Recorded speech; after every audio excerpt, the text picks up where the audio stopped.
श्री कृष्णा श्री कृष्णा श्री कृष्णा।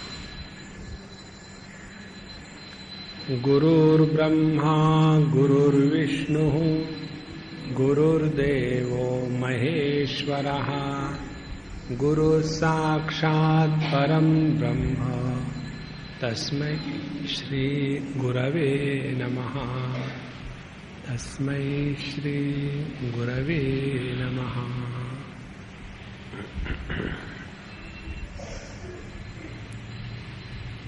इस 7वें स्कंध में हम लोग धर्म की बातें सुन रहे हैं नारद जी और युधिष्ठिर जी के संवाद के माध्यम से। कल हमने देखा वर्णाश्रम धर्म का और उसमें हम सन्यास धर्म पर आए थे। सन्यास आश्रम में उसमें बताया था कि उसमें 3-4 प्रकार के सन्यास बताए हैं। विविदिशा सन्यास, हृदय में परमात्मा तत्व की जिज्ञासा जागृत होने के पास के तत्व को पहचानने के लिए जो प्रयत्न है उसको कहेंगे विविदिशा सन्यास। तत्व ज्ञान होने के बाद कहेंगे विद्वत सन्यास। और अपने घर द्वार को छोड़ करके फिर वापस नहीं आना, भगवान के ही लिए जीना है, इसलिए जब घर छोड़ करके चले जाते हैं तब उसको कहते हैं वीर सन्यास। और चौथा होता है आतुर सन्यास। मरणासन्न अवस्था में कि अब हम मरने ही वाले हैं, उस समय हम भगवान का नाम स्मरण लेकर के गेरवा कपड़ा ओढ़ लेते हैं और अपना उस समय आतुर सन्यास हो जाता है। इस प्रकार से ये सन्यास के भिन्न प्रकार बताए। अब इसी प्रहलाद जी ने जो अवधूत जी का दर्शन किया था उस प्रसंग को लेते हैं नारद जी, क्योंकि यहाँ सभी वर्णाश्रमों का वर्णन हो रहा है, उसमें अवधूत का भी वर्णन करना आवश्यक था। इसलिए बताते, एक बार प्रहलाद जी घूमते घूमते कावेरी नदी के किनारे गए, सह्याद्री पर्वत के तलहटी पर, और उन्होंने वहां देखा कि एक बहुत मस्त आदमी, मोटा तगड़ा, संड मुसंड के जैसा है, और उसकी इस मस्ती को देखा तो प्रहलाद जी के मन में आदर हुआ और उन्होंने देखा कि ये कोई साधारण व्यक्ति नहीं है। देखो, एक बात आप लोग हमेशा ध्यान करना, बाबा जी मांग करके खाते हैं, हम लोग तो भीख मांग कर ही खाते हैं, भले हमारे भीख मांगने को नाम बड़ा अच्छा दिया हो, भिक्षा है तो भीख ही, तो हम लोग भी भीख मांग के खाते हैं, लोग भी खाते हैं। लेकिन दोनों में फर्क क्या है? दोनों में फर्क ये है कि हम लोग भीख का अन्न खाते हैं, फिर भी कहीं दीनता, दारिद्र्य ऐसा चेहरे पर, हृदय पर भाव नहीं आता। और भिखारी लोग भी मांग करके खाते हैं, आओ जी कुछ दे दो। एक बार एक भिखारी ने मुझे मांगा था ऐसा, तो मुझे बड़ा आनंद आया, मैंने उसको दे दिया। मैंने कहा तुमने एक्टिंग बड़ी अच्छी की, ले लो, क्योंकि उसने हमारे मन को प्रसन्न किया, और क्या चाहिए। उनको सामने प्रश्न ये आया कि ऐसा क्यों हो सकता है। हमारे समर्थ रामदास स्वामी कहते हैं इसके उत्तर में, हमी काय कुणाचे खातो रे तो राम अमाला दे तो रे। हम किसी का दिया हुआ खाना नहीं खाते, हमको तो हमारे राम चाहते हैं। वो दूसरों को चाबी भर देते कि जरा दान करो, धर्म करो, तुमको बड़ा पुण्य लगेगा, और वो लोग हमको खिला देते। हमारी मस्ती बनी है। इसीलिए यह जो इनकी मस्ती थी उसको देख करके प्रहलाद जी ने कहा कि महात्मा जी, आप काम तो कुछ करते नहीं हो, बिना काम के पैसा नहीं मिलता, बिना पैसे के भोग नहीं मिलते, बिना भोग करके ऐसा मस्त जीवन नहीं हो सकता। तो आपके पास कुछ भी नहीं है, कुछ पैसा नहीं, धन दौलत नहीं, गाड़ी घोड़े नहीं, बीवी बच्चे नहीं, राज्य कारभार नहीं, तो आपको ये मस्ती कहां से आई? उन्होंने कहा इसीलिए हम मस्त हैं। देखो कितना सरल उत्तर है। तो उन्होंने कहा कि देखो ये बात जो है ना, वो तुरंत समझ गए, अच्छा प्रश्न पूछने वाला कोई साधारण नहीं है। तो उन्होंने प्रहलाद जी से कहा कि देखो तुम्हारा प्रश्न बड़ा अच्छा है और तुम्हारे मन में भगवान के प्रति प्रेम है, भक्ति है, पर इसीलिए मैं तुमको कुछ बताता हूं। अब देखो सिद्धांत की बात, फिर हम आगे जाएंगे। ज्ञानाग्नि दग्ध कर्माणम तमाहु पंडितम बुधाहा। भगवान श्री कृष्ण कहते हैं कि ज्ञान के अग्नि के द्वारा हम हमारे कर्म को नष्ट कर दें, लेकिन उस ज्ञान के अग्नि को प्रज्वलित करने के पूर्व ये देखना है कि क्या इस ज्ञान के अग्नि को हम डायरेक्टली अंतःकरण में प्रज्वलित करें या ना करें। इसके लिए उदाहरण ले लो। समझो कपड़ा गंदा हो गया है, तो हम सोचेंगे इसको डायरेक्टली अग्नि में डाल देंगे तो एकदम गंदगी जल जाएगी। अरे महाराज, गंदगी के साथ कपड़ा भी जल जाएगा। तो क्या करें, पहले उसी अग्नि को पानी में आवाहन करें, पानी गर्म ले, फिर गर्म पानी में कपड़े को डाल करके उसकी गंदगी निकाल दें। फिर वो सूखने के बाद फिर उसी अग्नि को अपनी स्त्री में ले। आपको मालूम है स्त्री का मतलब? स्त्री जो शब्द है ये ओरिजिनल शब्द स्त्री है, और क्योंकि ये उत्तर प्रदेश के लोग स्त्री स के पहले ई लगाते, इसलिए स्त्री के पहले ई लगाते, हो गया स्त्री। और स्त्री का धर्म क्या है? गरम रहना। स्त्री का धर्म है ना गरम रहना, इसीलिए उसको स्त्री कहते हैं। वास्तविक में कुछ नहीं है। नारायण। तो फिर वो इस स्त्री में आवाहन करते हैं और कपड़े के ऊपर जो सले है उसको एकदम बना देते हैं। तो हमने अग्नि का तो प्रयोग किया है, लेकिन इस प्रकार से कि कपड़ा जले नहीं, लेकिन कपड़ा फिर उपयोग में आ जाए। इसी प्रकार से जब इस ज्ञान अग्नि को प्रज्वलित करना चाहते हैं, उसके पहले भक्ति के द्वारा अपने अंतःकरण को शुद्ध कर ले। अभी हम हमारे कुसुम बेन के यहाँ रहते हैं, वहां एक महात्मा जी आए हैं। हमने कहा प्रभु कुछ सुनाओ बात। तो बात हो रही थी अंतःकरण की शुद्धि को लेकर के। तो व्यक्ति की शुद्धि होना इतना आवश्यक है कि बिना अंतःकरण के शुद्धि के यदि हम शास्त्रों के विचार इत्यादि पढ़ते हैं तो केवल आवाज मात्र हो नहीं आता।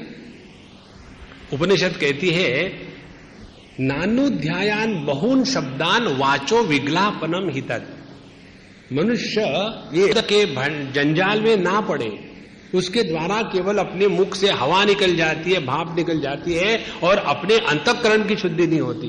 तो अंतःकरण की शुद्धि के लिए अपने भक्ति होना अत्यंत आवश्यक है। उसके बाद जब शास्त्रों का अध्ययन होगा तब उसके अर्थ स्पष्ट रूप से आत्मरूप से जागृत हो जाते हैं। देखो आध्यात्मिक क्षेत्र है, हमारा ध्यान अपने अंतःकरण की तरफ रहे, और जब वो अंतःकरण इतना शुद्ध पवित्र हो जाता है कि उस अंतःकरण में परमात्मा का दर्शन हो ही नहीं सकता। इसलिए इस ज्ञान को जागृत करने के पहले हृदय में प्रेम भक्ति आ जाए, और जिसके हृदय में जाती है, जैसे कल हमने पढ़ा था उसमें उन्होंने कहा था कि इसको सब जानने के बाद एवं विमृश्य सुधिया विरमंती शब्दात, ये सब जानने के बाद जो साधु संत है, सुधी है, ज्ञानी लोग है, वो विरमंती शब्दात, वो चुप हो जाते हैं, बोलते नहीं, क्योंकि बोलने की समस्या का समाधान आज तक नहीं हुआ। तो इस प्रकार से अवधूत महाराज प्रहलाद जी को बता रहे कि देखो प्रहलाद महाराज, हमारी मस्ती इसलिए है कि जब हमको जमीन पे लेटना है तो जमीन पर लेट लेते, बढ़िया बिस्तर मिला तो उस पर लेट लेते, खाने को खूब बढ़िया मिला तो खा लेते, नहीं मिला तो भूखे रह लेते। इस प्रकार से किसी भी वस्तु, व्यक्ति, परिस्थिति को लेकर के हमारे मन में कोई भी दुराग्रह नहीं है, और कोई हमारा मान कर दे तो हमको कोई फर्क नहीं पड़ता, कोई हमारा अपमान फर्क नहीं पड़ता।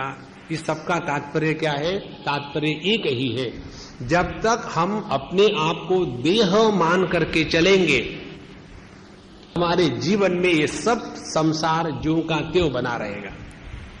और ये देह का जो अध्यास है उसको छोड़ना बड़ा कठिन है। ये भगवान की जब कृपा होती है तभी छोड़ा जा सकता है, नहीं तो अपने देह को लेकर ही सब कुछ साधना करते हैं। जैसे हिरण्यकश्यपु की साधना क्या थी कि मैं देह के साथ अमर बनूं। को बताने का सवाल था जहां तक के हिरण्याक्ष के पत्नी को बताने का सवाल था, तो उसको बताने के लिए क्या बताया कि देह नाशवान है, देह विकारशील है, आत्मा अविनाशी है और वो आत्मा तुम हो, इसीलिए शोक मत करो। लेकिन जब अपने पर उतारने का सवाल आया तो सवाल यह आया कि मैं देह के साथ अमर, इसी को कहते हैं असुर वेदांत। तो इन्होंने इस प्रकार से बताने के पश्चात कहते हैं कि संपूर्ण जगत को लेकर के हमारे मन में एक भी भ्रांति नहीं क्षण भर के लिए कि ये जगत क्या है, कैसा है, क्यों है, और इसलिए हम हमेशा भगवान के साथ एक होकर के रहते हैं और इसी के कारण हमारी मस्ती बनी रहती है। अब इस प्रसंग के द्वारा हमको क्या सीखना है? वर्णाश्रम व्यवस्था का धर्म हमने सीख लिया। उसके बाद सीखने के बाद एक ये हमारे शास्त्रों में एक विशेष करके प्रसंग आता है। वो प्रसंग इस प्रकार से है कि जैसे भगवत गीता का उदाहरण लीजिए, आप सब लोग पढ़े हुए हैं।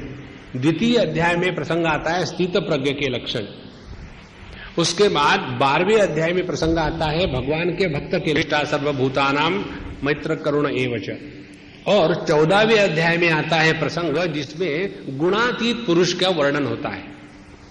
उसी प्रकार से जो गलत प्रकार से चलने वाले लोग हैं उनका भी वर्णन आता है। अब ये वर्णन किस लिए है? सामने से देखा, इसमें ये टिक किया, वो टिक मार किया, वो टिक मार किया, ये तो महापापी है, को लेबल करने के लिए शास्त्रों का अध्ययन नहीं होता बाबा। ये अपने अंतःकरण में देखने के धर्म है, अन्यथा हम इसी में फंस जाते हैं। इस प्रकार से यहां जो वर्णाश्रम के तत्व बताए, फिर अवधूत के जीवन का बताया, इसका तात्पर्य ये है कि हमको अपने जीवन में ऐसी ही मस्ती लानी चाहिए। तो उसके लिए क्या करें? ये बात युधिष्ठिर जी पूछते हैं कि नारद जी ये बताइए, आपने ये जो अभी आख्यान बताया प्रहलाद जी का और दत्तात्रेय भगवान का, तो इन्होंने ये जो मस्ती प्राप्त करी वो तो अवधूत थे, उनको तो मिल गई, क्या गृहस्थों को कभी ऐसी मस्ती मिल सकती है? उनका प्रश्न है। गृहस्थ एताम पदवीम विधि विविध ये न चांजसा याति देववृषे ब्रूहि मादृशो गृह मूढ़री। मेरे जैसा वो घर में फंसा हुआ जो गृहस्थी है, उस व्यक्ति के जीवन में ऐसी जो अवधूती मस्ती है क्या कभी आ सकती है? और यदि आ सकती है तो उसके लिए किस प्रकार की साधना करनी चाहिए, ये हमको बताइए। तो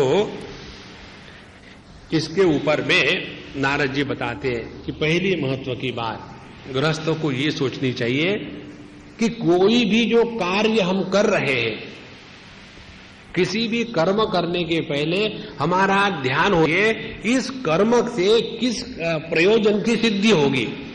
कर्म निष्काम होना चाहिए, निष्प्रयोजन नहीं होना चाहिए। निष्कामता और निष्प्रयोजन में बहुत फर्क है। बिना प्रयोजन के किसी भी कर्म में व्यक्ति ने नहीं लगना चाहिए, नहीं तो आए थे हरि भजन को, ओटन लगे कपास, उसी चक्कर में हम अपने जीवन को बर्बाद कर लेते हैं। तो प्रयोजन को लेकर के गृहस्थ ने जीवन जीना चाहिए। पहला सिद्धांत, यदि हमको अवधूती मस्ती लेनी है तो हमारे जीवन का क्या प्रयोजन है? एकमात्र, उसमें बिल्कुल संदेह मत रखना, और वो प्रयोजन है कि जन्म में परमात्मा की प्राप्ति करनी है, बाकी सब सेकेंडरी है। इसका मतलब है क्या हम अपने पति पत्नी को छोड़ के जाओ? हमने थोड़ी कहा है। आप तो हमारे शब्दों का आधार लेकर के भागने की कर रहे हैं, हमने नहीं कहा। तो प्रयोजन ये रहे। अब इस प्रयोजन की सिद्धि के लिए अपने जीवन को ऐसा जिए ताकि ये प्रयोजन सिद्ध हो जाए। देखो कैसी मतलब। तो अपने प्रयोजन को निश्चित करने के बाद उसके लिए कर्म पर लग जाए। तो क्या करने से ये परमात्मा के प्राप्ति का प्रयोजन सिद्ध होगा? जब भी हम भगवान की प्राप्ति की बात करते हैं ना, तो हमारे सामने एक विचित्र चित्र आ जाता है। के सामने भगवान शंख चक्र गदा पद्म लेकर के उपस्थित हो गए और उनको समझ में नहीं आया क्या करो, तो उन्होंने गाल को उनके वो शंख लगा दिया उसी प्रकार से हम सोचते हैं हमको भगवान के दर्शन हो, उसी प्रकार से ये चक्कर में मत पड़ना। भगवान के दर्शन का तात्पर्य है, भगवान क्या है? आनंद स्वरूप। तो जब हमारे जीवन में अहेतुक, बिना किसी कारण का और स्वाभाविक आनंद हमेशा बना रहता है, तब हमको भगवान के दर्शन हो गए। देखो, भगवान के दर्शन का तात्पर्य ये नहीं भगवान के दर्शन हो गए फिर 2 सिंह आ गए, ओनिडा टाइप नारायण, ऐसे नहीं होता। तो स्वरूप है जो सहज स्वाभाविक आनंद, वो जो सहज स्वाभाविक आनंद हमारे हृदय में नित्य निरंतर रहे। ध्यान से सुनना, जो व्यक्ति मस्त रहता है, खुश रहता है, वो इस मस्ती को मिटाने के लिए, क्योंकि मस्ती खराब होती है उसको फेंक दो, कोई आवश्यकता नहीं। इसीलिए हमारे संत लोग कहते हैं कभी भी किसी भी वाद विवाद में नहीं पड़ना चाहिए। शब्द जालम महारण्यम चित्त भ्रमण कारणम। तो इसके लिए क्या करें? पहली बात बताते हैं कि व्यक्ति को जगत में नित्य निरंतर सत्संग करना चाहिए। और सत्संग कैसा करे? जो घटाकाश मठाकाश फटाकाश लेकर के आर्गुमेंट में फंसाते हैं ना, उनसे दूर रहो।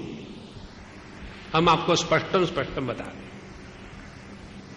जहां हमारे हृदय में ये वेदांत की आर्गुमेंट चल जाती है। देखो, वेदांत आर्गुमेंट करने के लिए नहीं होता, के द्वारा हम संपूर्ण पंचकोशों से अलग होकर के व्यतिरेक की साधना से अपने स्वरूप को पहचाने, इसलिए वेदांत का सब विचार है। लेकिन हम उस विचार को लेकर के आर्गुमेंट में फंस जाते हैं। जहां आर्गुमेंट प्रारंभ हो गई वहां वेदांत का तिरस्कार हो गया है। इसलिए हमको ऐसे सत्संग में जाना चाहिए जहां भक्ति का प्राधान्य हो, किसी भी प्रकार का राग द्वेष ना हो, और जहां भगवान के लीला गुणगान इसी का महात्म्य बढ़ रहा हो। उसके बाद यहां जो शब्द का प्रयोग किया है नारद जी ने, उपासित महामुनीन, ऐसे साधु संतों की उपासना करनी चाहिए। साधु संतों की उपासना का तात्पर्य क्या है? इसका तात्पर्य यह है कि हम साधु संतों के पास जाकर के हमारे मन में स्वाभाविक शांति का उदय हो रहा तो समझ लेना आपका डायल किया गया नंबर करेक्ट था। और जहां जाकर के मन में विक्षेप होने लग गए, तुरंत वहां से अपने को हटा लो। हमको किसी को कुछ बताना नहीं कि कौन श्रेष्ठ है कौन कनिष्ठ है, अपने हृदय के शांति के तरफ हमको ध्यान देना है। जिस वजह से हमारे मन में विक्षेप होते हैं वहां से दूर हट जाओ। हमको किसी से कुछ लेना नहीं है, हमको निर्माण करना है अपने हृदय का, अपने अंतःकरण का। इसीलिए सत्संग में लगे रहे। दूसरी बात, यदि हम सत्संग में इस प्रकार से भगवान के दृष्टि से लगे, ममता घटेगी। ममता का घटना माने क्या? किसी भी प्रकार का दुराग्रह हमारे हृदय में नहीं रहेगा। और दूसरी बात, जितनी ममता घटेगी अहंता कम होगी। अहंता का कमी होना माने क्या? अहंता का कमी होना माने मैं देह हूं, इस धारणा को लेकर के विचारों का आना बंद होना। ध्यान से सुनना, यदि विचार है मैं देह हूं, इस धारणा को लेकर के निकलते हैं तो अभी भी कहीं भी हमारे अहंता की कमी नहीं हुई, ज्यों को त्यों बची हुई। इसलिए ये दो बातें बताने के पश्चात भगवान कहते हैं कि अवधूति की मस्ती करनी है, तुम्हें परमात्मा का दर्शन करें। और बहुत महत्व की बात है। कौन सी महत्व की बात है? अपने पास ज्यादा संग्रह ना करें। जितना ज्यादा संग्रह हो, चाहे पैसों का चाहे वस्तुओं का, उतने मन में विक्षेप ज्यादा आते। हम आपको एक हमारे गृहस्थ अम्मा है, उनके जीवन बताते, विचार नहीं जीवन बताते। उन्होंने भगवत गीता पर बहुत सुंदर कमेंट्री लिखी है। भगवत गीता एक गृहस्थ के जीवन में, और वो अम्मा है बहुत ही सरल है, अमीर घर की है, उनके घर में हम जाके रहते हैं, उनके घर में दीवार पर एक कील भी एक्स्ट्रा नहीं, बिल्कुल एक भी चीज एक्स्ट्रा नहीं, मिनिमम। बाबा जी कहते हैं, लेकिन उनके पास दुनिया भर का सामान होता है। लेकिन इस अम्मा के घर में हम जब गए तो एक कमरा उनका, एक कमरा हमारा, केवल 2 बेडशीट है, एक को धो करके तीसरी की क्या जरूरत है? दोनों पति पत्नी तो केवल 2 पेयर्स ऑफ शूज, घर में चप्पल की क्या जरूरत है? तो वही चप्पल बाहर जाने के लिए, आने के लिए, तीसरी चप्पल नहीं। Just imagine. और उनके बच्चों की शादी विधि हो गई है। इतना उनके जीवन में वही, और ऐसा नहीं कि जिस वस्तु की आवश्यकता वो नहीं है, सब कुछ है। ये जो संग्रह वृत्ति है, इसका त्याग करना बहुत आवश्यक है। दिवाली के दिनों में हम लोग घर की साफ सफाई करते हैं ना, आप लोग तो करते हो, इतना सब निकालना, घर के सब लोग आते हैं, ऐसे करना। ये जो पुराने पेपर है, ये कागज, ये फाइल से ये रख दो, पति उवाच, सबका सब फिर घर के अंदर। और ऐसा करते करते फिर वो टूथब्रश, वो डिब्बिया सब जो रहती है, अब इसको तो फेंक दो। छोटा बच्चा आता है कि मम्मी दिस इज माइन, सबका सब फिर घर में। देखो ये जो संग्रह वृत्ति है इतनी भयानक है कि इसके कारण हमारे मन की शांति नष्ट हो जाती है। इसीलिए अपने पास किसी भी ज्यादा वस्तु का संग्रह करके ना रखें। अच्छा, यदि ऐसा हमारा दृष्टिकोण रहेगा तो हमारा मन इस जन्म में ही तैयार हो जाएगा। मन तैयार हो जाता है तब कहीं जाकर के परमात्मा के दर्शन के लिए जिस शुद्ध अंतःकरण की आवश्यकता है उसकी प्राप्ति होगी। नहीं तो जैसे भगवान शंकराचार्य कहते हैं, अर्थम अनर्थम भाति ततः सुकलेश सत्यम पुत्रादपि धन भाजाम भीति सर्वत्रैषा विहिता रीति भज गोविंदम भज गोविंदम। पैसा कमाने में परेशानी है, रखने में एक परेशानी है, देने में महापरेशानी। इसलिए चीजों बिल्कुल उतना ही रखे जिससे ज्यादा आवश्यकता न। उसके पश्चात उन्होंने बताया कि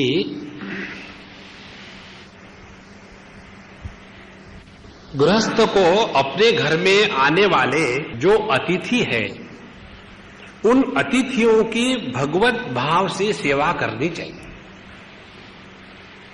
आप लोग अपने लिए बड़ा अच्छी भूमिका बांध रहे हैं स्वामी जी। देखो अतिथि नहीं है। हम जब हमारे पै अम्मा के यहाँ आए तो उनको हमने पहले ईमेल किया, हम इस फ्लाइट से आ रहे हैं। हम कहाँ के अतिथि है? अतिथि माने जो बिना डेट दिए पहुंच जाता है, उसको कहते अतिथि। तो जब हम अपने घरों में आने वाले अतिथि का आदर सत्कार करेंगे तो उसके द्वारा क्या होगा, अपने घर में रहने वाली जो आसक्ति है वो आसक्ति धीरे धीरे कम हो जाएगी।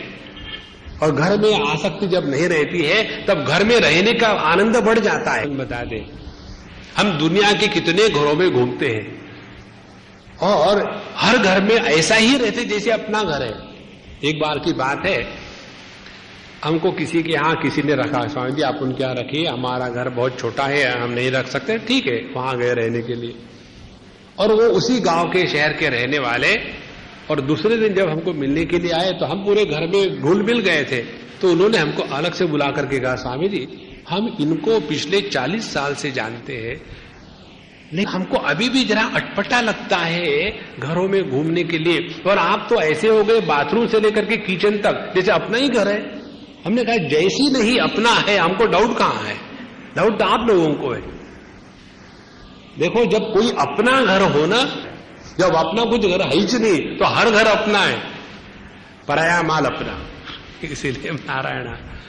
तो ये होने के पश्चात दूसरा जो महत्व का कार्य गृहस्थों के लिए बताया वो है अपने घर के जो कुलाचार होते हैं, पूजा पोथी, अपने घर से जो परंपरा से आए हुए भगवान के विग्रह है, पूजा है, उसको नियम से करना चाहिए। उसके बाद घर में श्राद्ध का होना बहुत आवश्यक है। श्राद्ध करने के द्वारा 2-3 बातों की सिद्धि होती है। पहली बात, हमारे जो घर के छोटे बच्चे होते हैं उन पर संस्कार पड़ते हैं। कि हमको अपने माता पिता मरने के बाद भी उनके लिए कुछ करना पड़ता है तो करना चाहिए ही, ऐसी इसकी बात है। और दूसरी बात यह है कि जब हम श्राद्ध करते हैं तो ये हमारे मन में स्वीकृति हो जाती है कि मरने के बाद खत्म कुछ नहीं हुआ, ये जारी रहता है। इस प्रकार अपने अस्तित्व को कंटिन्यूअस अखंड रूप से हम बिना परेशानी के, बिना कष्ट के समझ लेते हैं। देखो, अपने भारत में रहने वाले हिंदू जो लोग हैं उनको ये समझने में कठिनाई नहीं होती श्राद्ध क्यों करना चाहिए, उसके बाद पुनर्जन्म, पश्चात जन्म, प्रारब्ध कर्म। लेकिन जिनको ये संस्कार नहीं है उन लोगों को बड़ी परेशानी होती है कि कैसे स्वीकार करें कि हमारे इस जन्म के जो अच्छे बुरे अनुभव है ये पिछले जन्मों का फल है, कर्मों का फल, उनको समझ भी नहीं आता। इसी सब चीजों के द्वारा हम अपने अंतःकरण पर और बच्चों पर भी योग्य संस्कार करते हैं। ये करना बड़ा आवश्यक है। और अगला जो गृहस्थ को कर्तव्य बताया गया है, गृहस्थ के जीवन में दान का महात्म्य हो, और उसमें भी दान कैसे करना चाहिए। सबसे पहली महत्व की बात, दान करना चाहिए वहां जहां शास्त्रों का अध्ययन हो रहा हो, अध्यापन हो रहा हो, और जिसके द्वारा शास्त्र का जो ज्ञान है रखते हैं, उसके लिए दान करना ये सबसे प्राथमिक कर्तव्य है। कई बार क्या हो जाता है कि एक कोई भिखारी है, लूला लंगड़ा है, रो रहा है, पड़ा है, उसको 50 रुपए देने में आदमी को लगता है कि मैंने बड़ा पुण्य कर्म। और जो कोई एक आधा छोटा बच्चा है और वहां जाकर के वो समझो ऋग्वेद का पाठ कर रहा है या यजुर्वेद का पाठ कर रहा है, और उनको यदि पैसे देने का सवाल है, उससे क्या होता है, माने हमारे मन में शास्त्र उसका जो महात्म्य है अभी जागृत ही नहीं हुआ। हम कितने स्थानों पर जाते हैं और वहां की ये जो अपने शास्त्रों को पढ़ाने वाले जो आचार्य होते हैं, वहां के जो विद्यार्थी होते हैं, उनकी दशा देख करके इतना दुख होता है। क्योंकि हम लोग सब जगह पैसे देने को तो तैयार है, जो कार्य हो रहा है वहां पैसे देने पड़ते हैं, आवश्यकता है, ये समझ में नहीं आता। इसीलिए ये हमारा कर्तव्य बनता है कि यदि हम साधु संतों से इतना कुछ सीखते हैं, प्राप्त करते हैं, तो साधु संत जिस प्रकार के माध्यम से उसी शास्त्रों की रक्षा करने का जो जिम्मेदारी है वह गृहस्थों पर है। उसके बाद हमेशा सत्संग करना चाहिए, अपने घर में कभी कभी साधु संतों को बुलाना चाहिए। उसके बाद में साल भर में कम से कम 2-4 महत्व की पूजाएं होनी चाहिए। जैसे कई जगह गणपति का उत्सव होता है, कई जगह दिवाली मनाते हैं, कई जगह अपने दुर्गा माता का उत्सव होता है, कई जगह रामायण का पाठ चलता है। तो ये सभी के सभी करने 2-3 बार घर के सभी जो मेंबर से इकट्ठे आकर के एकत्रता की भावना जागृत हो जाती है। उसी प्रकार से एक चीज बहुत महत्व की बताई है कि मनुष्य की सेवा करने से जितने भगवान प्रसन्न होते हैं उतनी ईंट पत्थरों की सेवा करने से प्रसन्न नहीं होते। जैसे मोबाइल बाजार होता है ना आजकल, कि अपने बस में सब चीज मिलेगी आपको, मोबाइल हॉस्पिटल होता है, मोबाइल टॉयलेट्स होते हैं, हमारे बंबई में मोबाइल टॉयलेट्स है, तो सब चीज मोबाइल है। उसी प्रकार से भगवान जो है ये मोबाइल मंदिर में है। प्रत्येक जो देह है वो भगवान का मोबाइल टेम्पल है। तो भगवान तो अपने टेम्पल को लेकर बड़ी ईश्वर की पूजा है।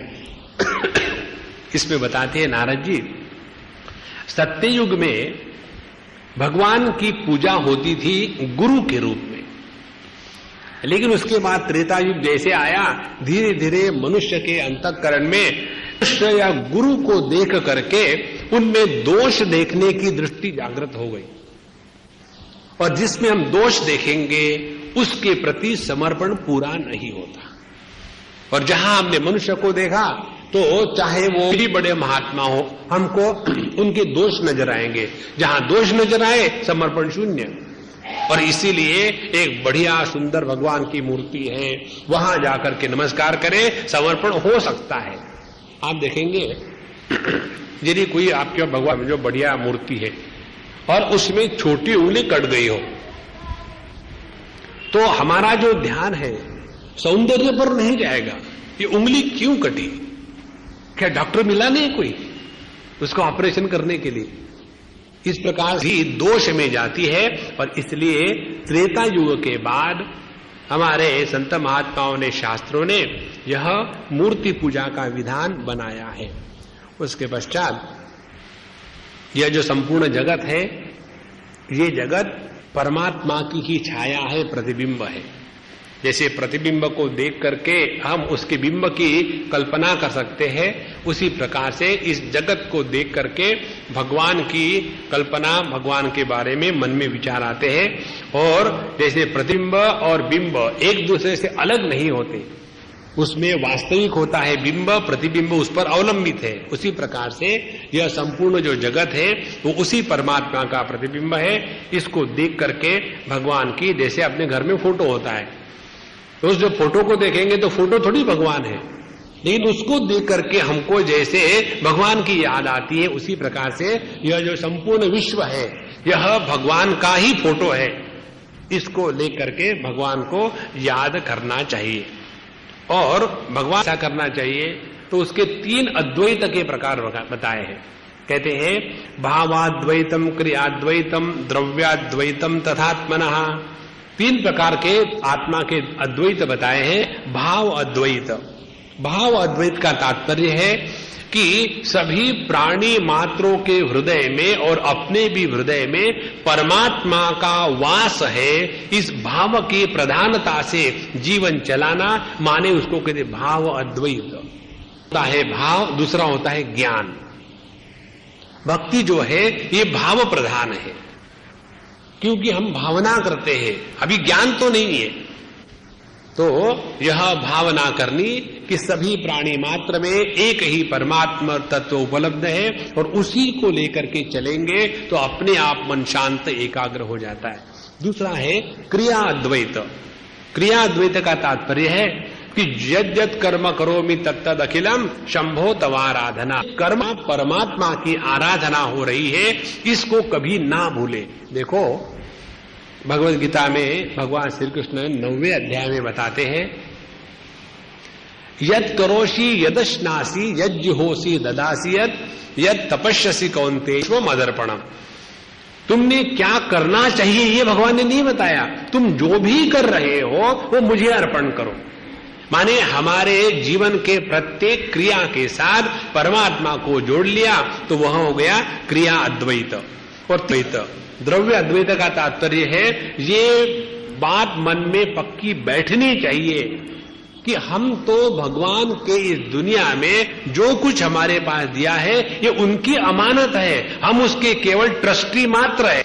किसी भी वस्तु को अपना न समझ करके वह परमात्मा की है, इस प्रकार से लेकर के चलो तो मन में वस्तु के प्राप्ति की कोई अभिलाषा नहीं रहेगी और उसके प्रोटेक्शन करने की कोई परेशानी नहीं रहेगी। इस प्रकार से इन 3 अद्वैत को लेकर के व्यक्ति अपने जीवन को चलाए तो मन बड़ा शांत रहता है, विक्षेप नहीं होते।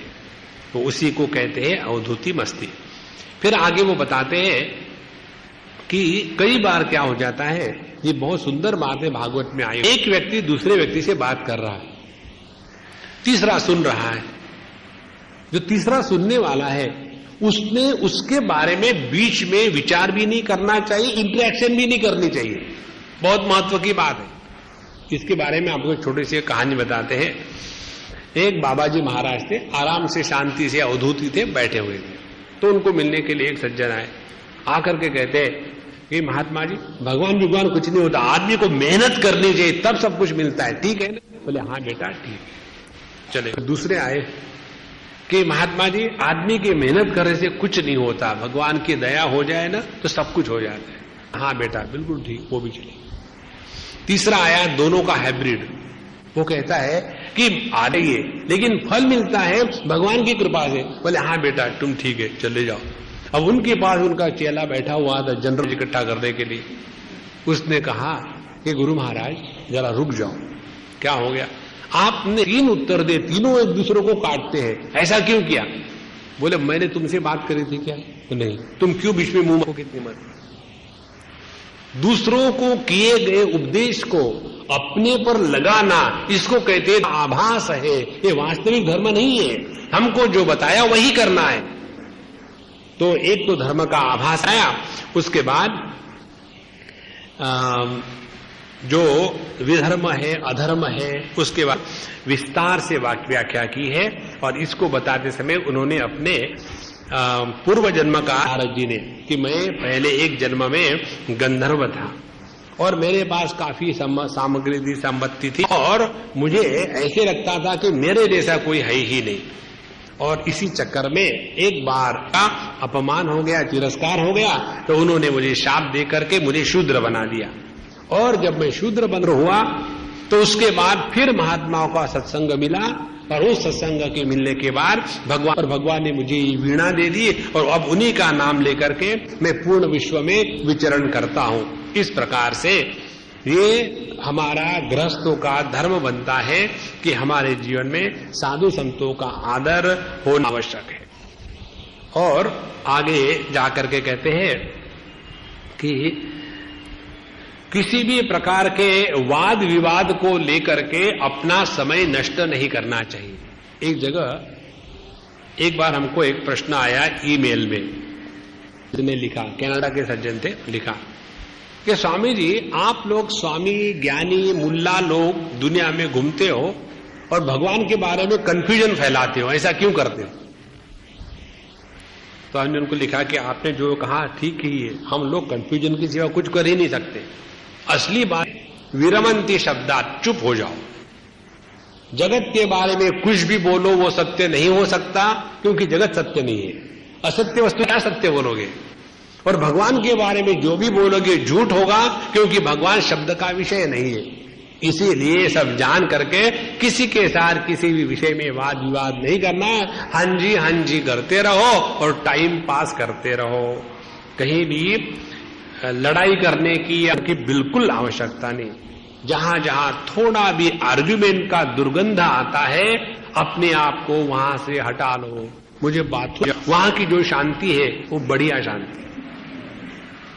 अच्छा महाराज, फिर नारद जी कहते युधिष्ठिर जी से कि देखो हे पांडवों, हे युधिष्ठिर जी, आप तो कितने भाग्यवान हैं।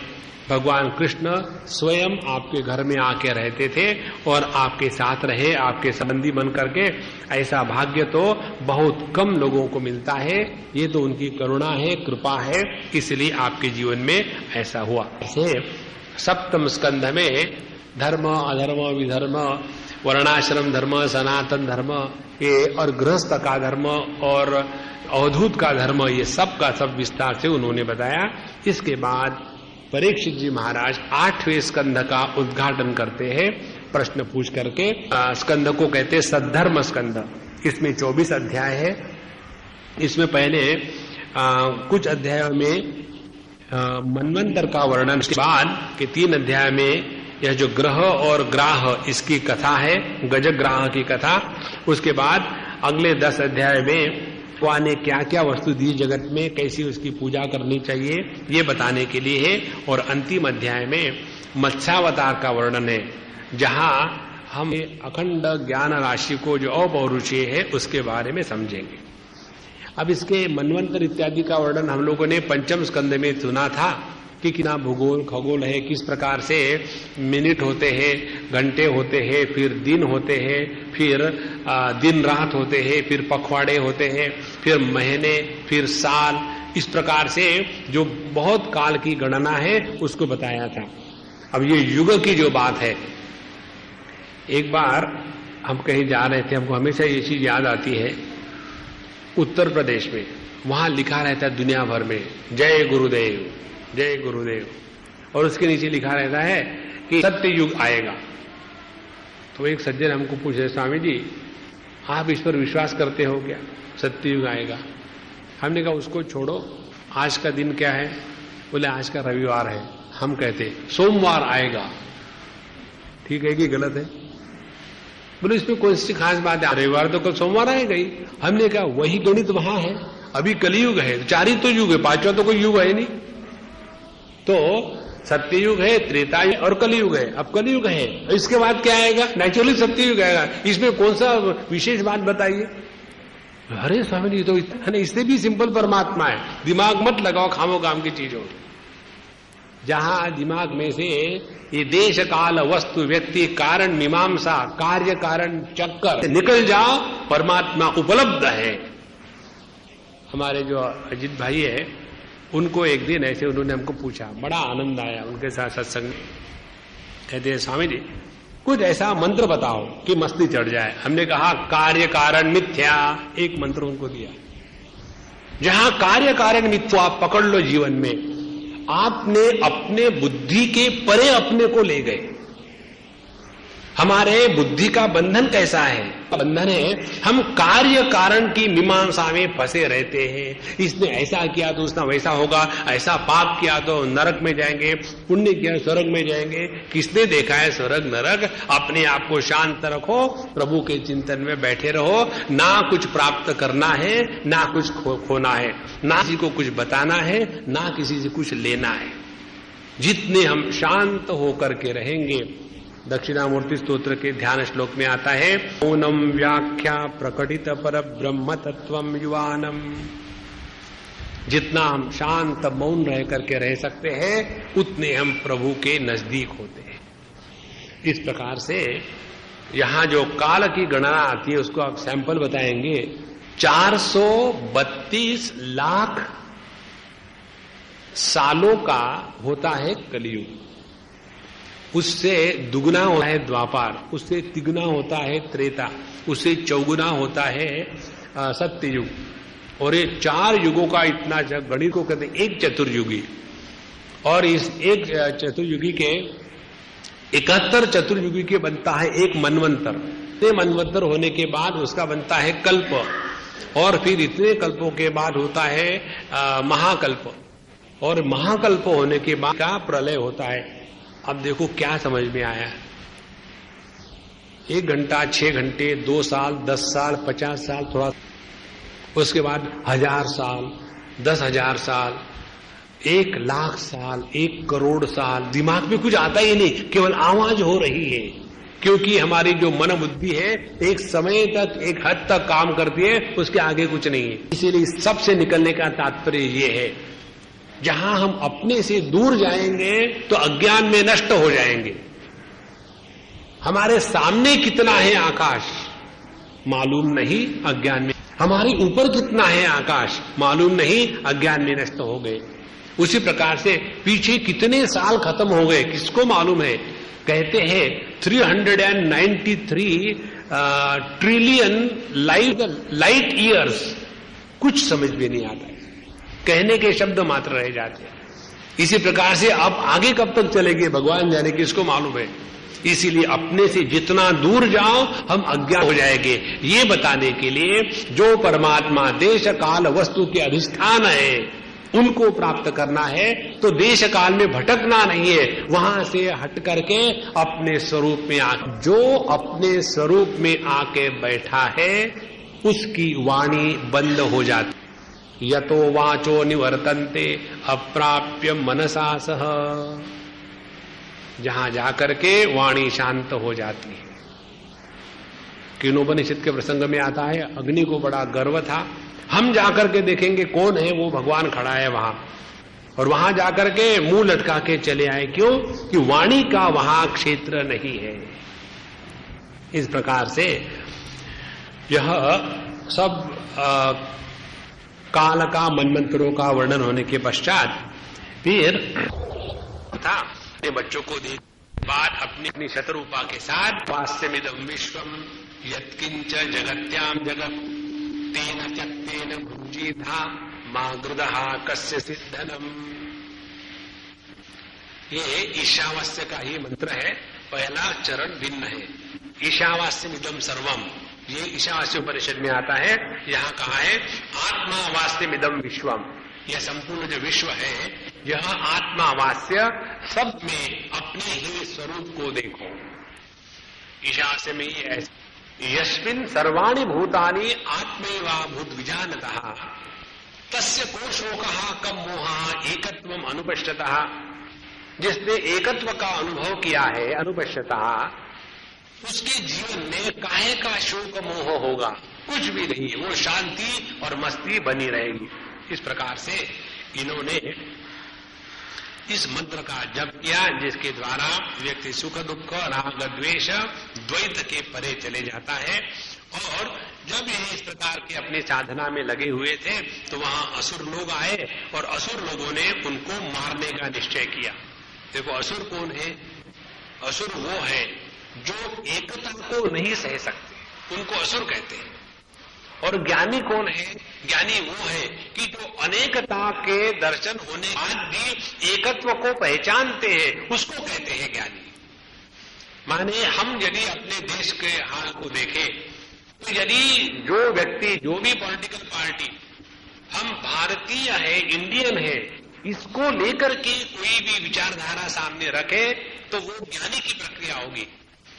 और जो लोग ऐसा कहेंगे कि हम तो ये है, हम तो वो है, हम उनसे भिन्न है, तो वो जो प्रक्रिया है वो असुरों की है, राक्षसों की है, क्योंकि वो हमारे देश का विभाजन कर रहे हैं। इसलिए जो असुर है उनको ये एकत्व की बात कभी पसंद नहीं आती। Divide and rule is the only policy they can understand. तो जब इस प्रकार से असुर उनको मारने के लिए आए तो भगवान ने उनको, मनु जी का बचाया, उनको उनकी रक्षा करी। उसके बाद जो बाकी के जो मनु थे, स्वारोचित मनु, तीसरे मनु थे उत्तम और चौथे मनु थे तापस। और इस प्रकार के इन मनुओं के वंशों का वर्णन करते करते फिर गजेंद्र की कथा आती है कि यह जो गजेंद्र था, एक बहुत बड़ा हाथी, वो पूर्व जन्म में इंद्रद्युम्न नाम का राजा था। हमेशा भगवान की बड़ी आराधना इत्यादि करता था। एक बार जब वो अपने पूजा में बैठा हुआ था कमरे के अंदर में, तो वहां अगस्त्य ऋषि आए और अगस्त्य ऋषि को बाहर के नौकर ने बताया कि हमारे राजा महाराज पूजा कर रहे हैं, अब मिलेंगे नहीं, आप बैठो थोड़ी देर। वो बैठ गए और जब पूजा होने के बाद जब ये बाहर आए तो उन्होंने अगस्त्य ऋषि का आदर सत्कार भी नहीं किया और उनको प्रणाम तक नहीं किया। जब उसका ऐसा व्यवहार देखा तो अगस्त्य ऋषि ने कहा कि तू हाथी के जैसा मतवाला हो गया है, तुम में से सभी प्रकार के संस्कार मानो लोभ हो गए, इसीलिए जा तू हाथी हो जा। और वही राजा फिर मरने के बाद हाथी हो गया। लेकिन महत्व की बात क्या है कि उसने भगवान की पूजा आराधना करी थी, वो कभी नष्ट नहीं हुई। इसीलिए बाबा ये समझ लो, हम जितनी पूजा आराधना करेंगे वही हमारे साथ अगले जन्म में आकर के अपने साधना की कड़ी को वहां से आगे बढ़ाती है। उसके पश्चात जब ये इंद्रद्युम्न हाथी बन गया भगवान की कृपा से और अच्छे कर्मों के कारण, वो बहुत ऐश्वर्यशाली था। उसके बड़े बड़े सरोवर उसके थे, बड़े बड़े हाथी हाथिनियां उसके साथ रहती थी और इस प्रकार से वो एकदम मस्ती में चल रहा था।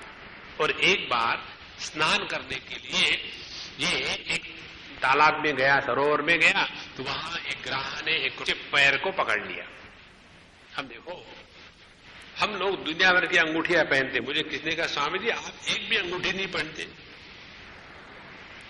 तो हमने कहा कि देखो आप लोग कहते हो अंगूठी, लेकिन पहनते हो उंगलियों में, अंगूठे में कभी पहनी है कि अंगूठी?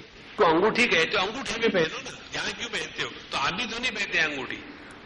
बोले स्वामी जी आपसे बात करना मुश्किल हो जाता है। कोई बात नहीं, बात मत क्या करो, शांत करो। और हम किस लिए लगाते हैं दुनिया भर की अंगूठियां?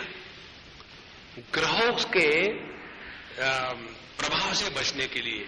मंगल ग्रह है, बुध ग्रह है, शनि का ग्रह है, बृहस्पति का, के लिए एक एक अंगूठे डाल डाल करके मुझे हमेशा लगता है ये लोग जब खाना खाते होंगे तो कैसे खाते होंगे, क्योंकि बीच में छेद हो जाते हैं और यदि उनको कड़ी पीनी हो ऐसा करके तो निकल ही जाएगी, क्योंकि निकल नहीं सकते होंगे। तो ये जो बाहर के ग्रह है ना, शुक्र शनि रवि इत्यादि, वो इतने कष्ट नहीं देते जितने दुराग्रह, संग्रह, परिग्रह, दुष्ग्रह, ये ग्रह जो है वो हमको खाते हैं 24 घंटे। उसका तो हम त्याग नहीं करेंगे, अपने दुराग्रह को पकड़ के रखा है। सबसे ज्यादा दुराग्रह कौन सा है? मैं देह हूं। इस एक दुराग्रह का तो अपना इस जन्म का जितना साधना करने का क्रम है वो पूरा हो गया।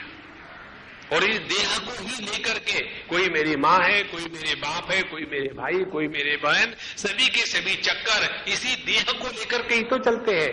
और हम जो दुखी होते हैं इसी देह के जो रिश्ते रिलेटिव्स हैं उनको लेकर के दुखी होते हैं।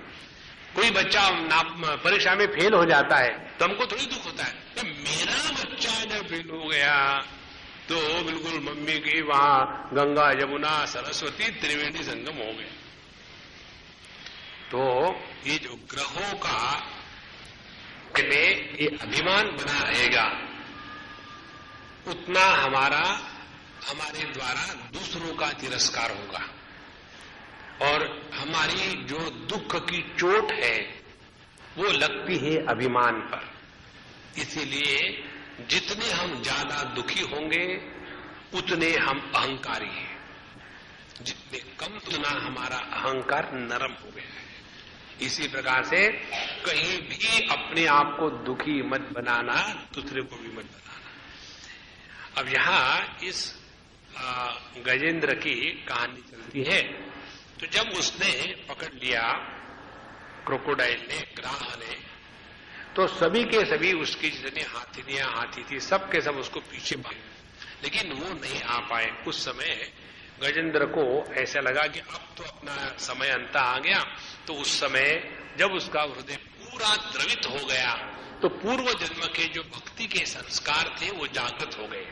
आपको याद है, हमने आपको पहले बताया तीसरे चौथे स्कंद में, अर्जुन ने जब ये सुना कि भगवान कृष्ण धराधाम छोड़ करके चले गए हैं तो बहुत रोया हो, और उस रोने के कारण उसका अंतःकरण इतना शुद्ध हो गया कि भगवान कृष्ण ने उसको युद्ध के पहले जो भगवद गीता का ज्ञान दिया था वह ज्ञान फिर उसके सामने आ गया। माने ये जो तत्व का भगवान की जो भक्ति है ये हमारे सबके हृदय में है, वो बाहर इसलिए नहीं निकलती क्योंकि हमारा जो टैप है वो जैम हो गया है, खुलता ही नहीं। तो उसको खुलने के लिए हमारे जीवन में भगवान कष्ट इत्यादि लाते हैं, और उसी कष्ट के कारण जब हमारा हृदय रोता तब उसमें से वो ज्ञान आने लग जाता है। उसी प्रकार से यह जो गजेंद्र है उसने देखा कि अब तो मुझे जगत में कोई नहीं बचा सकता, और जब उन्होंने अपने अंतःकरण को प्रभु के चरणों में रख दिया तब उन्होंने भगवान की स्तुति करी। ये भगवान की जो स्तुति है गजेंद्र की बहुत ही सुंदर है।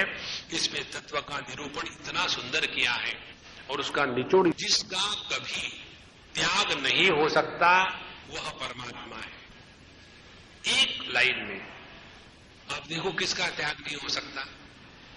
ये जागृत अवस्था, स्वप्नावस्था, सुषुप्ति अवस्था है, सबका त्याग होता है। त्याग नहीं होता केवल अपने अस्तित्व का।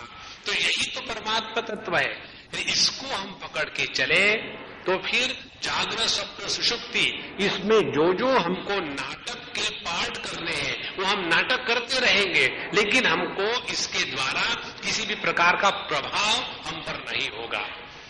इस प्रकार से उन्होंने बताया अपने स्तुति में कि सबका निषेध करने पर जिसका निषेध नहीं हो सकता ऐसा अनिषेध जो तत्व है वह परमात्मा है, और वही भगवान हमारी रक्षा करे। उसके बाद भगवान तुरंत वहां आ गए। यहाँ भगवान ना तो गरुड़ पर बैठ के आए ना तो खड़ाऊ पहन कर आए। महात्मा लोग बताते विश्वक सेना ने भगवान की खड़ाऊ सामने रखी, लेकिन वो इतने जल्दी में थे कि वो खड़ाऊ टूट गई। फिर गरुड़ जी महाराज आते हैं, उनको उन्होंने हटाया, तुम कहां मेरे बीच में आ रहे हो। और भगवान ने साक्षात वहां अवतार लेकर के पहले उन्होंने उस ग्राह को मारा। ग्राह को इसलिए मारा कि इसने तो मेरे भक्त के चरण को छुआ है, इसीलिए पहले उसका उद्धार करो। और उसके बाद उस गजेंद्र का उद्धार किया। और ये जो ग्राह था क्रोकोडाइल, ये पहले जन्म में गंधर्व था, और उसने किसी महात्मा के चेहरे को देख करके मजाक उड़ाई थी कि कितने कुरूप है, कितने गंदे दिखते हैं। तो उसी समय उनको ये शाप मिला कि तुम भी क्रोकोडाइल जैसे गंदे हो जाओ, और वो क्रोकोडाइल से गंदे हो गए थे। तो इस प्रकार से यह जो इंद्रद्युम्न वो भी गंधर्व था और जो ग्राह था वो भी गंधर्व था। उन दोनों के द्वारा भगवान के भक्तों का, महात्माओं का अनादर हुआ, इसलिए वो निम्न योनि में आ गए थे। तो दोनों का उद्धार करके भगवान ने दोनों को मुक्त कर दिया है, क्योंकि हमारे मन में भगवान की भक्ति है, वही हमारा भला करती है। उसके बाद कथा आती है, बड़ी सुंदर कथा है। एक बार दुर्वास ऋषि कहीं जा रहे थे और उनको एक बड़ी सुंदर पुष्पों की माला, अम्लान पुष्पों की माला, अम्लान माने जो कभी सूखती नहीं थी, ये माला जो है इसको लटका के रख दो, शाम तक के मर जाए। तो ऐसी अम्लान पुष्पों की माला, माने प्लास्टिक की पुष्प नहीं, तो ओरिजिनल थे।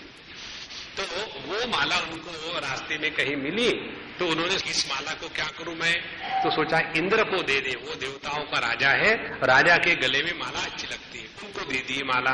और इंद्र अपने हाथी पर बैठ के जा रहा था, उन्होंने अपने संकल्प से उसके गले में डाल दी। इंद्र ने सोचा ये क्या है पता नहीं, निकाल करके वो हाथी, अब हाथी क्या डाले, हाथी है, उसने उसको अपने सुन से निकाला, पता नहीं क्या है, फेंक करके उसको पैरों से रगड़ दिया। मैंने तुमको माला पहना करके तुमका आदर किया और तुमने मेरे माला का अनादर किया, तिरस्कार किया, इसीलिए तुम निःश्री हो जाओ, तुम्हारा सब ऐश्वर्य संपत्ति एकदम नष्ट हो जाएगी।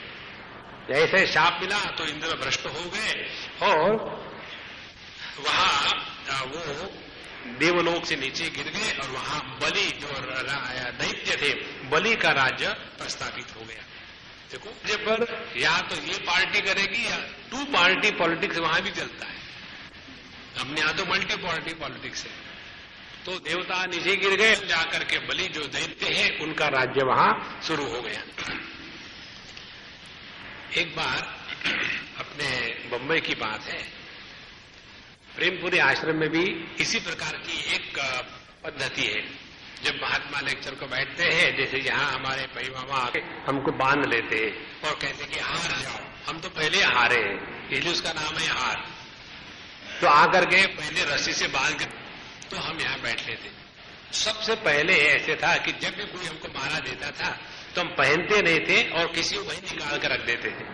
उसके हमने ये कथा पढ़ी, माला की कथा।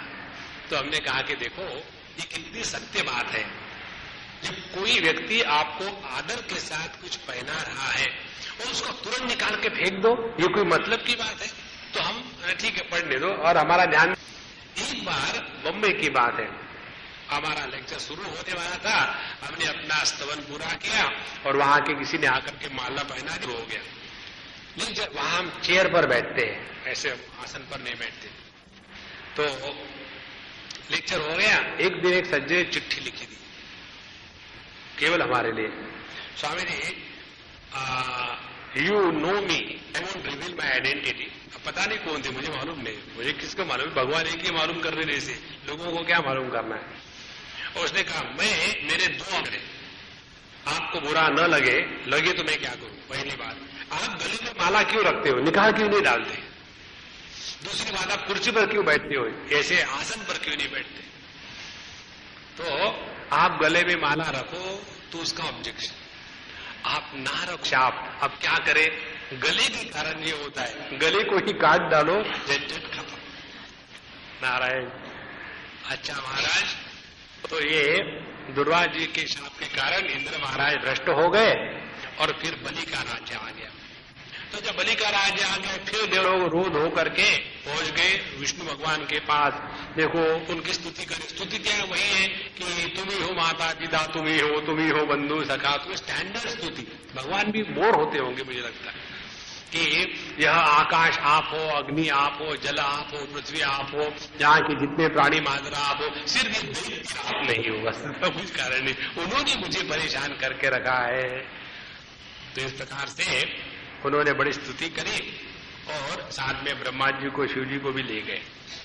और उसके उनके सामने जब भगवान प्रकट हुए, उन्होंने कहा देखो महाराज, ये हमेशा ये रोने धोने का मत लाया करो, हम तंग आ गया आप लोगों से।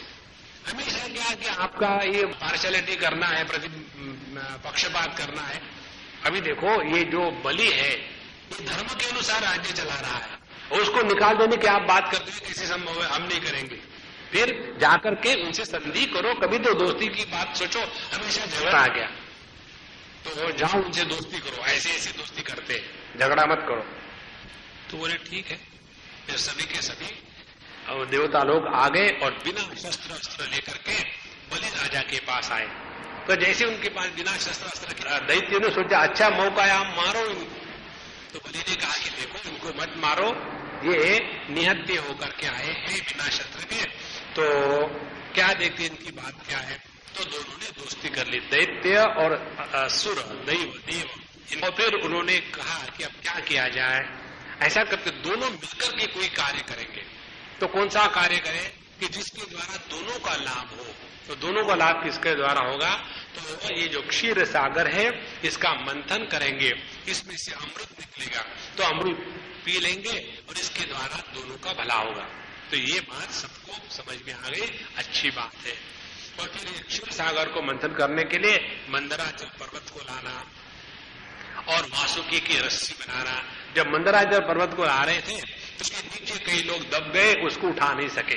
फिर भगवान नारायण वहां आते हैं, अपने गरुड़ के पीठ पर रख करके मंदराचल को रखा पानी में, तो वो डूबने लगा। तो नीचे से जाकर के भगवान कश्यप अवतार लेते हैं, कश्यप अवतार, और उसको सपोर्ट करते हैं और ऊपर से गिर न जाए इसलिए ऊपर से भी दबा के रखते हैं। इस प्रकार से आधार भी वो है, आधेय भी वो है, और उसका सपोर्ट करने वाला वही एक परमात्मा है। और उसके बाद वासुकी की रस्सी बनाई और उनका मंथन शुरू करना है। उस समय वासुकी को बताया इसमें से जो अमृत निकलेगा आपको भी मिलेगा, थोड़ी मेहनत कर लो। अब सब तैयार मंथन करने के लिए। झगड़ा फिर वही शुरू। असुर है वो बड़े भाई है और सुर दैव देव जो है वो छोटे भाई है। तो असुर देव कहने लगे हम तो इसके वासुकी के मुख की तरफ जाएंगे, हम दुम की तरफ क्यों जाएंगे। और फिर असुर कहते हम क्यों वहां जाएंगे, अब कौन कहां पकड़ेगा। इसी को लेकर के फिर झगड़ा शुरू। कभी तो जरा अकल से काम किया करो, झगड़ा मत करो। देवता लोग तुम मेरी बात मानो, क्या तुम दुम की तरफ चले जाओ, और असुरो तुमको वो चाहिए वो ले लो मुख की तरफ। वहां भी भगवान ने अपनी चाल खेली और जब वहां उनका शुरू हो गया मंथन, तो वासुकी के मुख से सबका सब विष जहर बाहर आने लग गया और उसकी जो गर्मी है असुरों को मिलने लग गई। और उस गर्मी के कारण वहां के जितने पानी की भाप हो गई और आकाश में जाके ठंडे होने के बाद देवताओं के ऊपर पड़ी, तो उनको ठंडक। और देखो भगवान की बात मानो तो भला होता है। उसके बाद जब देखा भगवान ने कि इतना प्रयत्न कर रहे फिर भी ठीक से नहीं हो रहा, तो भगवान ने अपने दोनों हाथ लेकर के एक हाथ से उसकी पूंछ और दूसरे हाथ से उसका सर जो कर दिया। इस प्रकार से इस पूर्ण प्रसंग का तात्पर्य यह है कि सभी की सभी बातें आत्मा के द्वारा ही होती है और अहंकार विमूढ़ात्मा कर्ता अहम इति मन्यते। हमको लगता है कि हम कर रहे हैं। अरे बाबा, अपने करने से एक छींक नहीं रोक सकते। कभी जब छींक आ जाते ना नहीं रोक सकते, पर कई बार आती है और चुप हो जाती, आती नहीं, क्या हो गया, आने नहीं आएगी वो। तो इतनी छोटी सी बात यदि हम नहीं कर सकते तो जगत में क्या हमको फ्रीडम है करने का। Now zero वोल्यूशन in this world, लेकिन ऐसा लगता हम ये करेंगे वो करेंगे। तो ये होने के पश्चात फिर उनका मंथन शुरू हो गया, समुद्र का मंथन। जब मंथन शुरू हुआ तो जो सबसे ये है कि कोई भी आप बड़ा कार्य ले लो तो पहले आपके सामने विघ्न आए। जो व्यक्ति विघ्न आएंगे इस कल्पना को लेकर के अपने कर्मों का त्याग कर देता है, वो सबसे घटिया। जो व्यक्ति कर्म करने के बाद प्रारंभ करते समय तो बड़ा शूरवीर है, इसको प्रारंभ शूर। कर्म प्रारंभ करने के लिए तो बड़ी जोश है, एक थोड़े समय के बाद भी आप ठीक है अब छोड़ दो और दूसरा कुछ करेंगे। एक भी कार्य पूरे नहीं करते, ये दूसरे प्रकार के मध्यम प्रकार के व्यक्ति। और तीसरे जो श्रेष्ठ व्यक्ति है, जितनी परेशानी आएगी, जितने कष्ट आएंगे, उन कष्टों को लेकर के उनको और जोश आता है और कर्म में लग जाते हैं। इसलिए पहले इस समुद्र मंथन केस में पहला जो विघ्न आया वो ये कि पहले कालकूट विष निकल आया। देखो, ये तो हम आदि दैविक दृष्टि से पढ़ रहे हैं, इसको फिर हम आध्यात्मिक दृष्टि से पढ़ेंगे। तो पहले विष आ गया।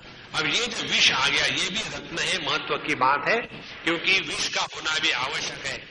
जिनको पता है कि जैसे हमको जब कोई सांप काट लेता है तो एंटी वेनम सीरम जो बनाते हैं वो उसी विष से ही बनाते हैं, तो सभी इसकी भी आवश्यकता होती है। तो जब ये विष निकला तो सवाल है, इसको कौन लेगा? देव दैत्य दोनों भी घबरा गए और विष्णु भगवान बिजी थे। फिर क्या करें? उन्होंने कहा देखो, तो भोले बाबा बेकार से बैठे हुए, उनको कुछ काम दे दो। और ये तो मस्त थे, इनको ना दैत्यों से मतलब है ना मतलब है अपने शांति में प्रेम में बैठे हुए। तो उनको बताया ऐसी ऐसी बात है, आप उसको ले लो। तो उन्होंने मेरा कुछ नहीं, मैं अपने पत्नी को पूछता हूँ, वहां से चला आ रहा है। तो उन्होंने अपने पत्नी से पूछा, गौरी से, कि भाई ऐसी ऐसी बात है, करे? बोले करना क्या है, ये तो बड़े अच्छा मौका मिला है। साधु सत्पुरुष महात्मा वही होते हैं कि दूसरों की तकलीफ को देख करके उनको दुख होता है और फिर उनको तकलीफ को हटाने के लिए अपने जीवन को भी लगाता। तप्यन्ते लोकतापेन साधवः प्रायशो जनः। तो दूसरे के कष्ट से जो दुखी होता है वही साधु संत होते हैं, इसीलिए आप इसको जरूर ले लीजिए। अब तुमको लगा कि ये ना कहेगी तो छुट्टी हो जाएगी, तो उन्होंने कहा ले लो कालकूट विष। अब सवाल ये को रखे कहा?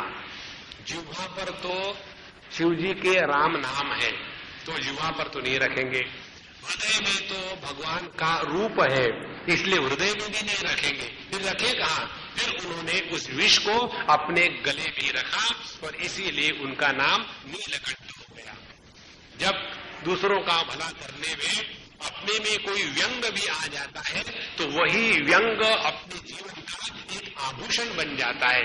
इस प्रकार से पहला जो वह भगवान शिव जी ने अपने गले में धारण करके रखा। उसके बाद निकली गोमाता जो कामधेनु, वो ब्राह्मणों को मिली। उसके बाद उच्चैश्रवा नाम का अश्व निकला, वो दैत्यों ने ले लिया। फिर ऐरावत नाम का हाथी निकला, वो इंद्र के हाथ में चला गया। फिर कौस्तुभ जो भगवान के गले में था, उसको भगवान ने कहा कि जरा घूम घाम के आओ, मैं काम कर रहा हूं, या मुझे परेशान मत करना। तो वही समुद्र में से पद्मराग मणि के रूप में बाहर आया और फिर भगवान के गले में लटक गया। उसके पश्चात से निकला जो देवताओं ने लिया। फिर अप्सराएं निकली, वो भी देवताओं को मिली। फिर लक्ष्मी जी निकली, और लक्ष्मी जी की कहानी बड़ी सुंदर है। लक्ष्मी जी अपने नारायण भगवान से कहती हैं कि देखो, सभी जितने देवियां हैं वो अपने अपने मैरिज के एनिवर्सरी मनाते हैं, और हमारे मैरिज की एनिवर्सरी कभी होती ही नहीं। तो जब कि तुम्हारी शादी कब हुई थी, तब मुझे हमेशा परेशानी है, कैसे बताऊं कि हम अनादि हैं, उनको समझ में नहीं आता। नारायण लक्ष्मी ये अनादि तत्व है। तो बोले इसके लिए ऐसा करो, अब तुम ये समुद्र को अपना बाप बना लो और ये मंथन में उसमें से निकल आओ, तो तुम बन जाओगे समुद्र कन्या। उसके बाद स्वयंवर कर लेना। तो दोनों की मिली भगत पहले ही थी। तो जैसे लक्ष्मी जी बाहर आ गए तो उन्होंने कहा कि मैं तो उसके साथ शादी करूंगी जो मुझे पसंद है, और जो पैसे के पीछे नहीं दौड़ता। तो एक एक के दोष निकाल करके हटा दिए। हमारे नारायण भगवान आराम से दुपट्टा तान लेते हुए थे, उनको कुछ लेना देना नहीं। जा करके लक्ष्मी, ऐसा मुझे आदमी चाहिए, और उन्होंने आंखें देखा, बन गया। उसके बाद हो गया। इस प्रकार से लक्ष्मी नारायण का जो विवाह दिन है, ये समुद्र मंथन का दिन होता है। उसके पश्चात यह लक्ष्मी जी का विवाह हो गया। फिर धर्मंतरी महाराज प्रकट हुए। धर्मंतरी जी के एक हाथ में आयुर्वेद था और दूसरे हाथ में अमृत था।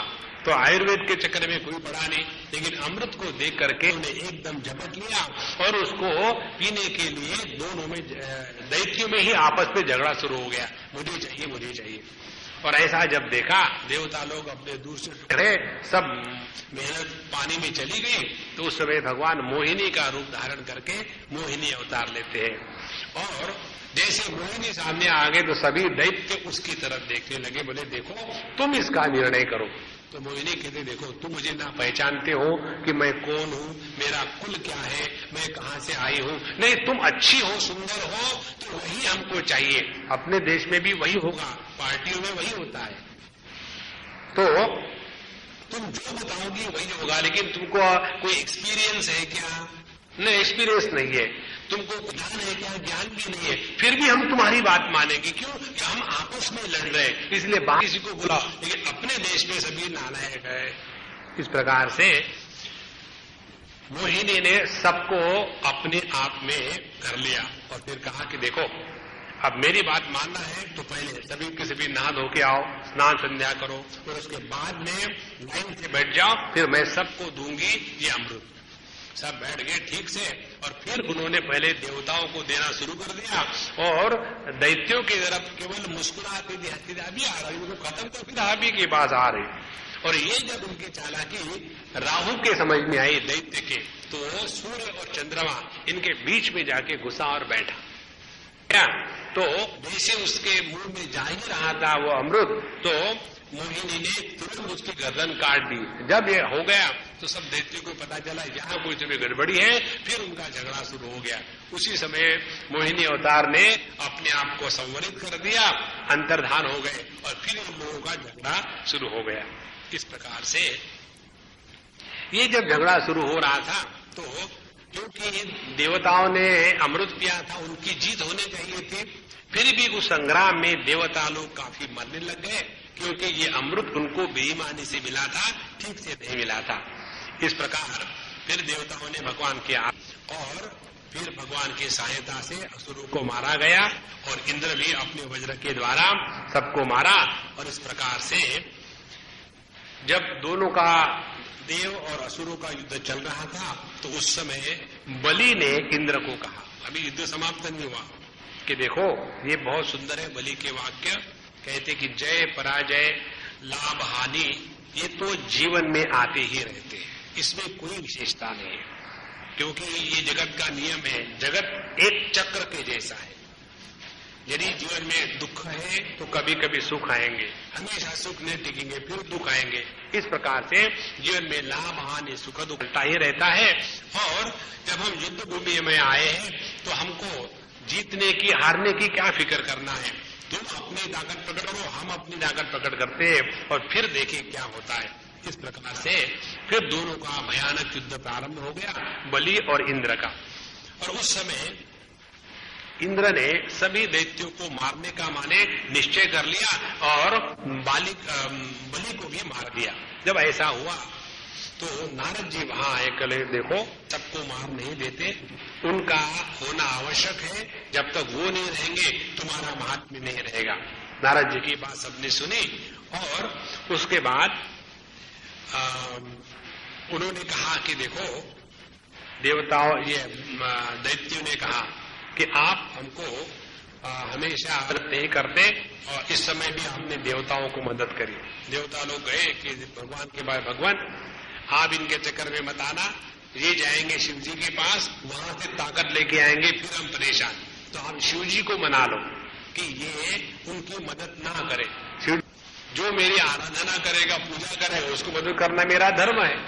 बोले एक शर्त पर हो सकता है कि मैं आपके वो मोहिनी रूप को देखना चाहता हूँ, क्योंकि जब मोहिनी रूप आप धारण किए थे उस समय तो मुझे शराब वो विष पिला करके सुला दिया था, अब मैं उसको देखना चाहता हूँ। और भगवान ने अपना फिर मोहिनी अवतार धारण किया, तो शिव जी इतने पागल हो गए कि उनके पीछे, मोहिनी के पीछे नंगे होकर के दौड़ने लग गए। ये बात जब दैत्यों ने देखी, बोले ये शिव जी हमारी क्या मदद करेंगे, ये तो अभी हार चुके हैं। इस प्रकार से शिव जी ने बढ़िया नाटक प्ले किया। इस प्रकार से दैत्य की शक्ति के अनेक प्रकार के अर्थ संत लोग बताते हैं। और फिर सभी देवताओं ने, क्योंकि उनको शिव जी से शक्ति प्राप्त नहीं हुई, और चढ़ाई की, और फिर वो विजयी हो गए। और इस प्रकार से कभी स्वर्ग मिलेगा, कभी हाथ से चला जाएगा, यही जीवन का एक नियम है। तो बीच में जब ऐसे इनके अनेक बार हार जीत हो गई, एक बार देवता लोग हारे गए। देवता जब हारे गए, भटक रहे थे जंगलों में, तो अदिति उनकी जो माँ है वो कश्यप मुनि के पास गई, और कश्यप बताया ऐसी ऐसी बातें हुई, तो क्या करे। बोले करना क्या है, बस ऐसा ही जीवन का नियम है। तो ये तो सब आपको भुगतना ही पड़ेगा। बोले फिर भी हमारे बच्चों को कष्ट ना हो इसीलिए कुछ उपाय बताइए। तो उन्होंने कहा कि एक पयोव्रत नाम का, ये पयोव्रत केवल दूध पी करके किया जाता है और ये प्रारंभ होता है फाल्गुन शुक्ला प्रतिपदा से और एकादशी तक चलता है। उसमें भगवान की पूजा पोथी इत्यादि अनेक नियम बताए हैं। वो बताने के बाद भगवान उनके सामने प्रकट हुए और भगवान जब प्रकट हो गए तब उनको ये बताया तो उन्होंने कहा ठीक है, मैं तुम्हारे पुत्र के रूप में प्रकट होऊंगा। और उसके बाद वो भगवान वामन के रूप में अदिति के गर्भ से पैदा हुए। यहाँ से भगवान वामन के अवतार का वर्णन आता है। जैसे भगवान वामन का वर्णन हमारे कठोपनिषद में भी आता है। उसमें बताते हैं मध्य वामन आसीत, हमारे हृदय के मध्य में वहां वामन अंगुष्ठ मात्र पुरुष, उसका तात्पर्य है अंगुष्ठ मात्र पुरुष मध्य आत्मनि तिष्ठति ईशान भूत भव्यस्य न ततो जुगुप्सते। यह जो हमारे हृदय के मध्य में अंगूठे के आकार का छोटा सा जो पुरुष है वही संपूर्ण विश्व का पालन करने वाला, उसका निर्माण करने वाला, संहार करने वाला है। उसने से जीवन के सुख दुख समाप्त हो जाते। तो ऐसे भगवान ये आदि दैविक प्रकार से हम आपको बता रहे, भूलना मत, आध्यात्मिक पर थोड़ी देर के बाद आ जाएंगे। तो उन्होंने इस प्रकार से वामन अवतार का अवतार लिया और फिर एक बलि की इसमें चले गए यज्ञशाला में जहां बलि यज्ञ कर रहे थे और वहां उन्होंने उनका बड़ा सत्कार आदर किया। काफी विस्तार से है, अब इतना बता दें कि बलि से उन्होंने आश्वासन लिया कि मुझे क्या चाहिए। तो बोले मुझे 3 पग जमीन चाहिए। और इस 3 पग जमीन का जब उनको कहे ठीक है हम दे देंगे, तो शुक्राचार्य उनके जो गुरु थे विष्णु है, एकदम चोर के रूप में आया है, तुम्हारा सत्यानाश कर देगा। ये हमेशा देवताओं का पक्षपाती है। बलि ने कहा वो कुछ भी हो, मैंने एक बार वचन दिया है तो मैं अपने वचन को नहीं तोड़ूंगा। उन्होंने अपने गुरु का भी अनादर कर दिया, शुक्राचार्य का। इसीलिए शुक्राचार्य जी गुस्सा कर गए और उनको भी उन्होंने शाप दे दिया, जाओ तुम्हारा सब कुछ ये खींच लेगा। इस प्रकार से ये होने के बाद जब उन्होंने हाथ में जल लेकर के संकल्प लिया कि मैं आपको 3 पग जमीन अर्पण करता हूं, तो पहला जैसे संकल्प पूरा हो गया, भगवान ने त्रिविक्रम रूप धारण किया। उसी समय ब्रह्मा जी ने इनके दाहिने अंगूठे के पैर को पानी से धोया अपने कमंडलू से, वहीं से गंगा जी का जन्म हुआ है। तो जब ये इतने बड़े भगवान ने रूप ले लिया, उसमें आता है कि जाम्बवान भगवान के रूप को 7 बार प्रदक्षिणा भी करी थी। तो जब ये रूप ले लिया, एक पग से तो उन्होंने पृथ्वी लोक नाप लिया, दूसरे पग से उनका जो धर्म का लोक है परलोक वो नाप लिया। अब तीसरा कहाँ रखे? तीसरा मेरे पदम तृतीयम कुरु शीर्ष में निजम, मेरे सर पर आपका तीसरा पैर दे दीजिए। इस प्रकार से बलि ने अपना धर्म, इस जगत का अभ्युदय धर्म, जो दूसरे जगत का वो धर्म और इस धर्म का अनुष्ठान करने वाला अपना जो अहंकार है, तीनों के तीनों भगवान के चरणों में अर्पित कर दिए। देखो, हम अर्पण करते हैं लेकिन उस अर्पण को स्वीकार किया कि नहीं ये हमको कहाँ पता है। जैसे समझो हमको किसी ने 10 रुपए दिए, हमने कहा हम नहीं लेंगे, तो क्या करेंगे? तो अर्पण करने में जो लेने वाला है उसका महत्व है। उसी प्रकार से भगवान ने इस बलि का ये तीनों चीज स्वयं स्वीकार की थी और इसीलिए बलि का ये जो दान है ये संपूर्ण है, इसीलिए को बलिदान कहते हैं। यही से ये शब्द निकला है। इसके पश्चात की जो अगली बात है वो बात हम अगले समय विराम करते हैं। ओम पूर्णमदः पूर्णमिदं पूर्णात् पूर्णमुदच्यते पूर्णस्य पूर्णमादाय पूर्णमेवावशिष्यते। ओम शांति शांति शांति। हरि ओम। श्री गुरुभ्यो हरि ओम।